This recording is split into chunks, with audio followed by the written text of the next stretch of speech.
नमस्कार दोस्तों, मैं हूं दिनेश किवोरा। स्वागत है आपका न्यूज टाइम एसटीएस न्यूज के इस अंक में। राजनीति क्या क्या रंग नहीं दिखाती है और भारत के अंदर, खास तौर से बिहार के अंदर इस समय जो रंग देखने में आ रहे हैं, मुझे लगता है कि उसे देखकर तो गिरगिटों के रंग भी उड़ जाएंगे। सही बात है। गिरगिट सोचेगा, भाई ये मेरा राजा कहां से आ गया यहाँ पर। बहुत सारी चीजें ऐसी हो रही हैं जो वास्तव में कभी-कभी अचंभित कर देती हैं।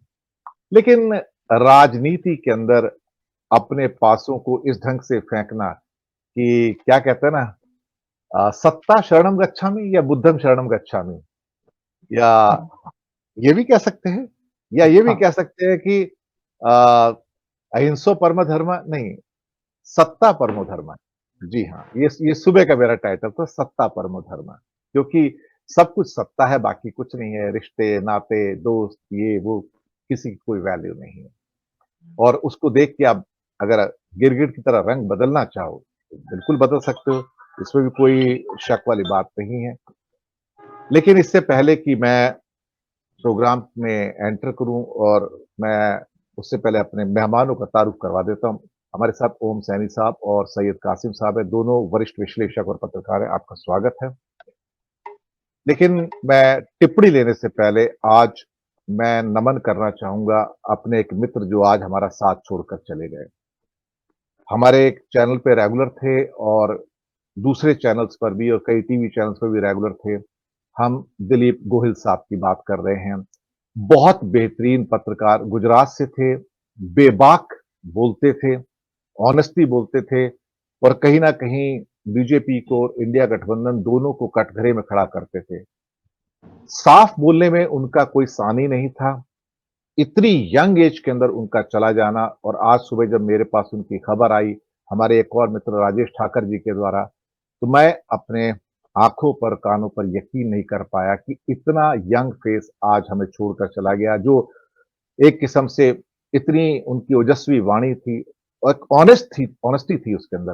अभी मैंने, और मेरे चैनल पे तो रेगुलर थे, हर 15-20 दिन में एक दिन वो मेरे टॉक शो पर आते ही आते थे, और कई और चैनल जिनके ऊपर जाते थे और टीवी न्यूज़ पे भी आते रहते थे। मुझे लगा कि दिलीप का जाना मेरे लिए एक व्यक्तिगत लॉस भी है, और पत्रकारिता के अंदर एक बहुत चमकता हुआ यंग सितारा जो हमें छोड़कर चला गया। मैं उनको नमन करता हूँ, अपनी ओर से श्रद्धांजलि देता हूँ, और ईश्वर उनको अपने चरणों में स्थान दें। तो इसी श्रद्धांजलि के साथ मैं अपना आज का कार्यक्रम आरंभ करता हूँ।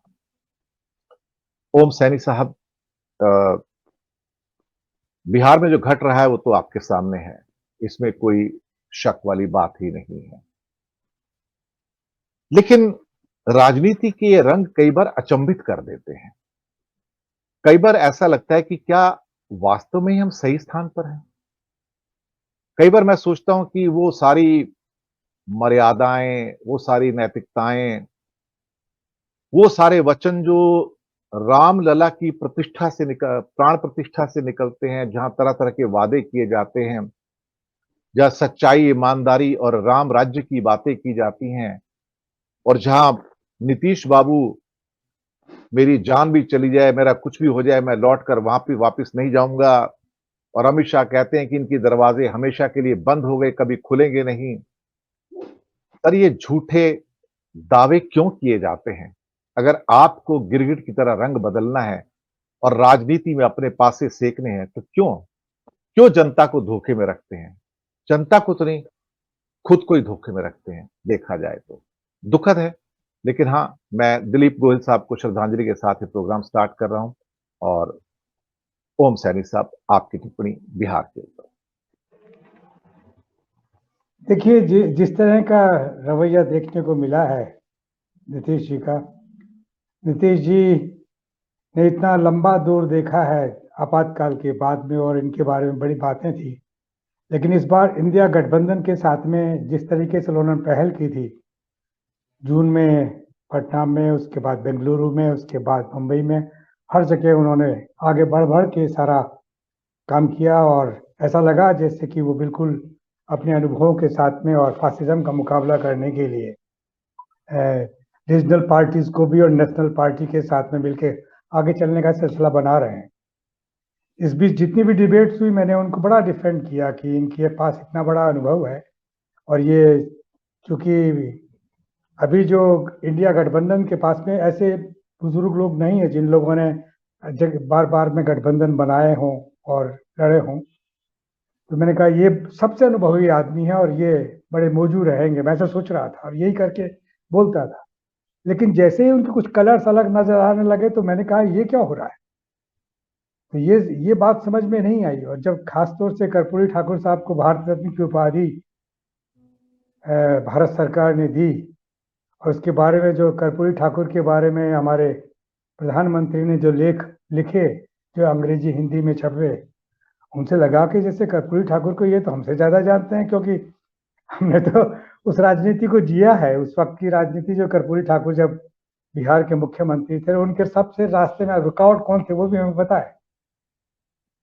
तो उसी वक्त में नीतीश जी का ये सारा चेंज ऐसा लगा जैसे कि हो क्या गया है। जो बड़ा परिवर्तन का केंद्र हुआ करता था बिहार, वहां पर ये जो आपने टाइटल दिया है गिरगिट का राज्य, गिरगिट जैसे रंग बदलने का सिलसिला कैसे शुरू हो रहा है। बहरहाल जो भी है, अब तो लग ये रहा है कि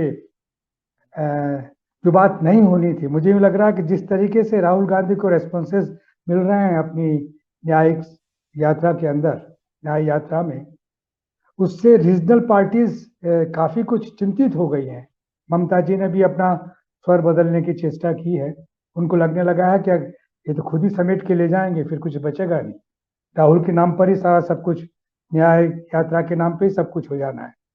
तो वो भी कुछ तेवर दिखाए उन्हें। हालांकि कांग्रेस संगठन के जो लोग हैं जो न्याय यात्रा को लीड कर रहे हैं राहुल जी के साथ में और जो प्रेस कॉन्फ्रेंसेस कर रहे हैं, बड़े संतुलित और बड़े सम्मान के शब्दों में इन बातों से इनकार करते हैं कि हमारा कोई मतभेद है या हमारी कोई हमसे किसी की कोई नाराजगी है। लेकिन हकीकत तो यही है कि ममता जी ने भी अपने तेवर बदले हैं, नीतीश जी ने तो किया ही है।